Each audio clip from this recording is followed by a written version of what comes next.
Hi అండి. The thing is నాకు చిన్న హెల్ప్ కావాలి. వీడియో ఎవరైతే చూస్తున్నారో వాళ్ళందరూ. ఏంటంటే నేను ఫర్ ద ఫస్ట్ టైం రాగి ఇడ్లీ బ్యాటర్ ప్రిపేర్ చేశాను. మెజర్మెంట్స్ నేను కరెక్ట్ వేసానా రాంగ్ వేసానా నాకు అర్థం అవ్వట్లేదు. బట్ నాది ఇది ఫస్ట్ ట్రైల్ ఇది. నా మెజర్మెంట్స్ ఏంటంటే 1 కప్ మినపప్పుకి 2 కప్పుల రాగి పిండిని వాడాను. అంటే నేను మినపప్పులో కొంచెం మెంతులు వాడానన్నమాట. ఆ యొక్క మినపప్పు ఒక 8 అవర్స్ నానిన తర్వాత కడిగి మిక్సీ పట్టుకున్న తర్వాత ఈ 2 కప్పుల రాగి పిండి కలుపుకొని ఇట్లా బ్యాటర్ లాగా ప్రిపేర్ చేసి ఫర్మెంటేషన్ కోసం పెడుతున్నాను. రేపు నేను రాగి ఇడ్లీ చేయబోతున్నాను. అయితే ఈ మెజర్మెంట్ కరెక్ట్‌గా వస్తుందా రాదా నాకే డౌట్ వస్తుందండి. ఎన్నో యూట్యూబ్ వీడియోస్ చూసాను.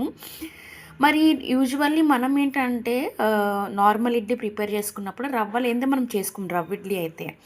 ఇక్కడ మరి వస్తుందా? నేను చేసిన మెజర్మెంట్స్ అవి కరెక్టా? రాంగా? అనేది చూసినోళ్ళు చెప్పొచ్చండి నాకు.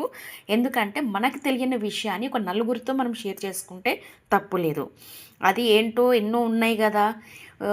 అంత మాత్రం తెలియదా అనుకోవద్దండి. అది ఫస్ట్ టైం చేసినోళ్ళకి ఎలా ఉంటుందంటే ఒకళ్ళని అడిగి చేస్తే బాగుంటుంది అనేసి. నేను మిమ్మల్ని అడగడానికి కారణం ఏంటి అనంటే మీలో చాలామంది ఆల్రెడీ చేసే ఉంటారు పర్ఫెక్ట్‌గా వచ్చుంటాయి. అందుకే ఇలా నా వీడియో చూసిన తర్వాత మొత్తము నాకు కొంచెం సజెషన్ ఇవ్వండి. నా మెజర్మెంట్స్ ఏవైతే నేను వేశానో అవి ఏంటి అనంటే 1 కప్పు మినప్పప్పుకి 2 కప్పుల రాగి పిండి కలిపానండి. కొంచెం మెంతులు మినపప్పులేసి 8 అవర్స్ నానబెట్టి ఇది మిక్సీ పట్టుకొని రాగి పిండి కలిపి ఇట్లా రాత్రంతా ఫర్మెంటేషన్. కొంచెం వీడియో లేట్‌గా అప్లోడ్ చేస్తున్నాను. బట్ ఇది అరౌండ్ 9 కట్ల నేను మిక్సీ పట్టేశాను. అయితే నేను చేసిన మెజర్మెంట్స్ ఓకే. కరెక్ట్ అనంటే just you can text me, you can comment me as correct. If it is wrong then మీరు అనొచ్చు you can add little more ingredients అని చెప్పేసి మీరు టెక్స్ట్ చేయొచ్చండి. అలా ఏం లేదు, తెలుగు అయినా టెక్స్ట్ చేయొచ్చు. అలా నాకు చెప్పినట్లయితే నాకు హెల్ప్ఫుల్ అవుతుంది. అలా నా వీడియో చూసి కొంచెం నాకంటూ హెల్ప్